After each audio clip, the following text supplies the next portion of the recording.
भाई देखो, घर को ही छोड़ दो कि घर पर जब आपकी आवश्यकता है तो उस कमी को पूरा करने के लायक भी बनना जरूरी है। मुझे भी आती थी यार, जब मैं 12th के बाद में पहुंचा अपना, जब बीटेक में पहुंचे, और दिन में कम से कम 20 बार दिन को काउंट करता था। तो पिताजी ने एक रिलायंस का मोबाइल खरीदा पहले, तो 1 रुपया सिक्का डाला, 1 मिनट या एक कॉल अपना हो जाती थी कि भाई गेट का भी एग्जाम होता है, ये भी 3rd ईयर में दिया जा सकता है। लेकिन घर जाए हुए 6-6 महीने हो जाते हैं। फिर तुम्हारे पेरेंट्स को भी लगने लगेगा कि यार ये इसलिए थोड़ा ही पढ़ाया है कि घर में ही है, ये समय है, सूद समेत वापस लेता है। नहीं ये तो है, लेकिन लेट क्यों आया? घर, भाई देखो, घर को ही छोड़ दो, छोड़ दिया ना। मेरा ये मानना है कि घर पर जब आपकी आवश्यकता है तो उस कमी को पूरा करने के लायक भी बनना जरूरी है। जैसे हम लोगों को, भाई सभी को अपने फैमिली से लगाओ, माता पिता से लगाओ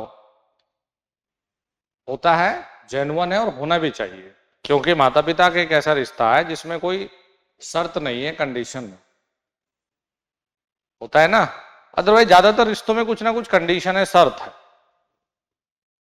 लेकिन माता पिता का जो प्यार है वो अनकंडीशनल लव, जिसमें कोई कंडीशन नहीं। तो लगाव होना जाहिर सी बात है, माता पिता की याद आना भी जाहिर सी बात है ना। लेकिन आपको ये सोचना है कि भाई जिसको भी याद आती हो कि आप अपने माता पिता को इन यादों के सहारे में क्या गिफ्ट लौटाना चाहता हूं, ये हमें सोचना पड़ेगा।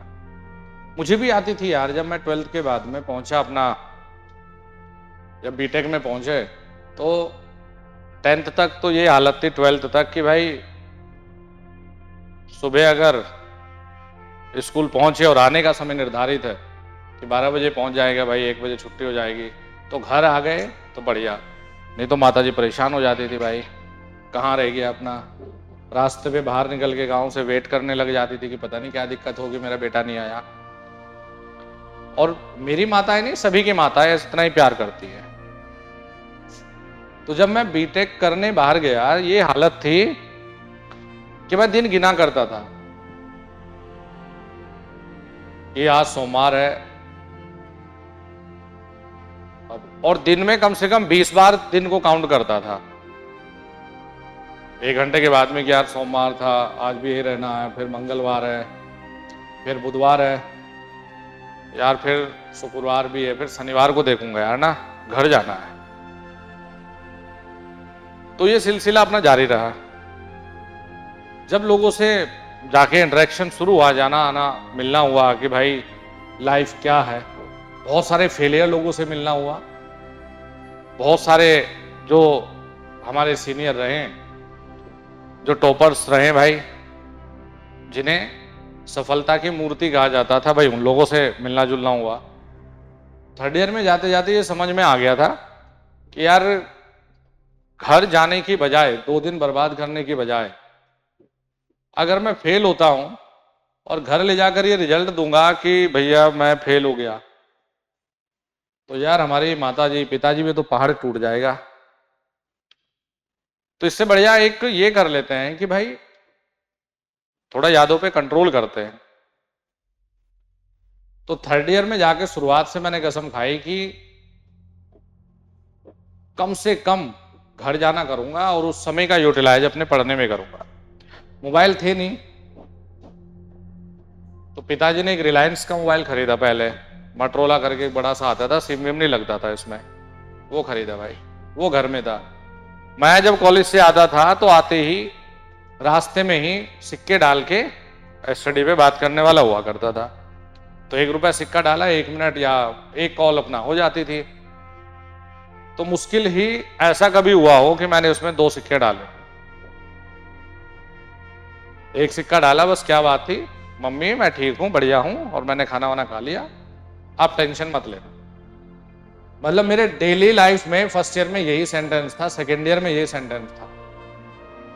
3rd ईयर में मैंने थोड़ा सा कंट्रोल किया और मैंने कहा कि देखो मैं आपको ये बता दूंगा कि सही है नहीं, लेकिन परेशान होने की जरूरत नहीं है, और अब पढ़ाई करने का समय है। क्योंकि थर्ड ईयर में आके भाई हमें हमारे टीचर अध्यापक गण ये बताने लगे कि भाई गेट का भी एग्जाम होता है, ये भी थर्ड ईयर में दिया जा सकता है। तो हमने कहा जी हम लोग अपना घर नहीं जाएंगे, अपनी पढ़ाई पर ही फोकस करें। फिर जब फाइनल में गए और ज्यादा चीजें समझ आई कि भाई घर में रह के कुछ हासिल नहीं होगा, बाहर जाना ही पड़ेगा। और अब सब चीजें हैं, लेकिन घर जाए हुए 6-6 महीने हो जाते हैं। याद तो डेली आती है, भी घर जाना चाहिए यार। अपना पापा जी को कॉल कर दिया तो पिताजी आ गए, मम्मी को कॉल किया तो मम्मी आ गई। तो जब धीरे धीरे जीवन में समझ आया कि यार घर से बाहर रहना पड़ेगा, किन के लिए? फैमिली के लिए। अब घर में ही रहो, आपने कहा जी मम्मी की याद आ रही, भाई रहो घर में, जाओ घर में। जब जीवन में कुछ नहीं करेंगे तो पड़ोसी कहेंगे भाई घर में रह के क्या उखाड़ लिया भाई, ये लोग ही तुम्हें जीने नहीं देंगे, ताने मार मार के दुखी कर लेंगे। फिर तुम्हारे पेरेंट्स को भी लगने लगेगा कि यार कि ये इसलिए थोड़ा ही पढ़ाया है कि घर में ही है। तो जिसको भी याद आए अपनी यादों पे कंट्रोल करना है, और इन यादों के बदले में आपको क्या अपने पेरेंट्स को देना है वो आपको तय करना। मैंने कहा आप ब्रेव पर्सन हो, बहादुर हो। कितनी बार ऐसा होता है लोग त्योहार मना रहे होते हो और अंदर कमरे में बैठ के आप रिवीजन कर रहे होते हो। तैयारी वालों में वो एक जज्बा और ताकत है। इंडिया पाकिस्तान का मैच हुआ, इंडिया जीत गया, लोग ढोल बजा रहे, सड़कों पे डीजे पे नाच रहे, लेकिन तैयारी करने वाला एक कोने में बैठ के अपना जीएस को रिवीजन कर रहा है, अपने टेक्निकल को रिवाइज कर रहा है। तो आप रियल में आप ब्रेव पर्सन हो भाई। अपनी कितनी सारी त्याग करते हो तुम लोग।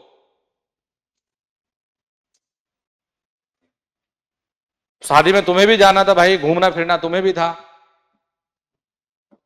लोग बढ़िया सी मूवी रिलीज होगी, तुमने कहा चलो मूवी जाते हैं भाई, लोग बाग जाते हैं, तुमने कहा नहीं यार पढ़ लेंगे, रिवाइज कर लेंगे।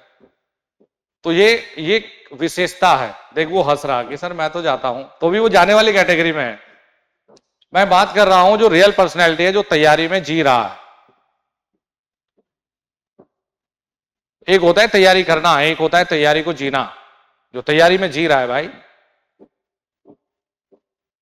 लोग बाग अलग अलग तरह की चीजों में उलझे हुए हो, लेकिन वो बेचारा क्या कर रहा है, क्विक रिवाइज कर रहा है।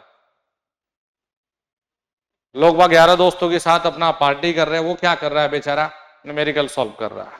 जो तैयारी को जीता है वो यूनिक है, डिफरेंट है, उसे नहीं पता। तो तैयारी को जीने वाला बहुत सारे त्याग करता है, और उसके एवज में डेफिनेटली उसको बहुत सारी चीजें फिर मिलती भी है। तो यही तो चीज है जो डिफरेंस पैदा करेगी। आप कितनी, हर एक एंजॉयमेंट लाइफ में कीमत मांगता है। अपने घूमने फिरने, यारों दोस्तों के साथ में फालतू की बातें करना, समय बर्बाद करना, दुरुपयोग करना समय का, ये किस कीमत पर आप दे रहे हो ना, वो तुम्हें अच्छे से पता है। और मैं बार बार अपने हर एक बच्चे को समझाता हूं, बेटा ये समय है, अपना उधार किसी पे नहीं छोड़ता। ये समय है, सूद समेत वापस लेता है, अपना उधार समय किसी पे नहीं छोड़ता। आज समय का दुरुपयोग तुम करोगे, कल समय तुम्हारा दुरुपयोग करेगा। आज समय की तुम कदर नहीं करोगे, कल समय तुम्हारी कदर नहीं करेगा। आज समय पर तुम हंसोगे, कल समय तुम पर हंसेगा। तो वो भैया आपको तय करना है कि किस दिशा में यहां से अपने आप को लेकर चलना है। इसीलिए समय की कद्र करना है, घर की मोहमाया को थोड़े दिन छोड़ना है, और फालतू का जो इधर उधर चीजों में उलझे हुए हो आप, इनसे थोड़ा सा छुटकारा पाना है, और अपना मौज मस्ती के साथ में तैयारी करना।